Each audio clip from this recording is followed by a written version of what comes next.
Martius. Campus Martius. This is the beginning of the Campus Martius. The Campo Marzio.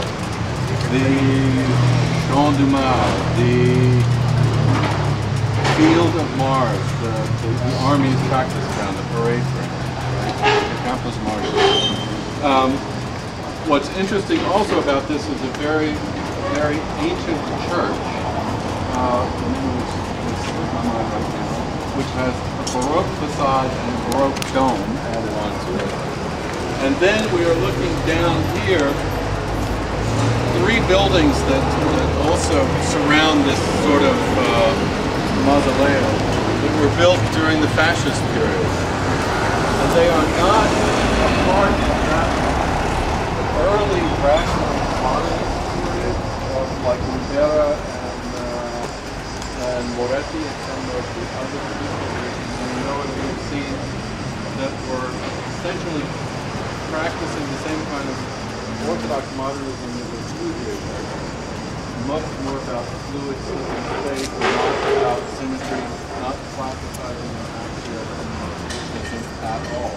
There is in the fascist period under Mussolini another strain of rationalism that is classicizing. And these buildings that are built around this mausoleum exemplify that.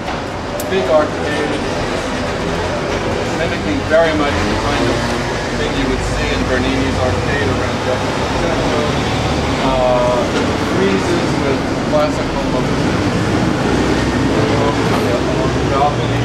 Very stripped down, very clearly 20th century, but nevertheless building on the kind of foundation of classical elements. You know, rustication, you know, a base, a middle, a cornice, even with exaggerated dentils. That's what those things are.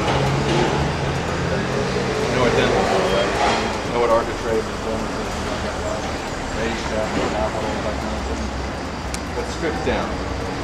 Alright? And this is a kind of not quite so interesting argument in architecture between that kind of freely composed, phenomenally transparent modernism, spatially ambiguous, and this kind of more orthodox, more tectonic in the sense of one thing going on top of another, that we're going to talk about in forming and Bernini.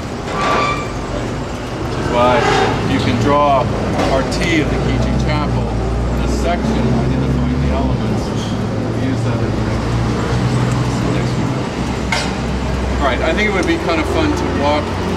We'll go across the street, up and around, and on the riverside, and come around back onto Via Pipetta. So we're just going to walk around and Piazza Navona.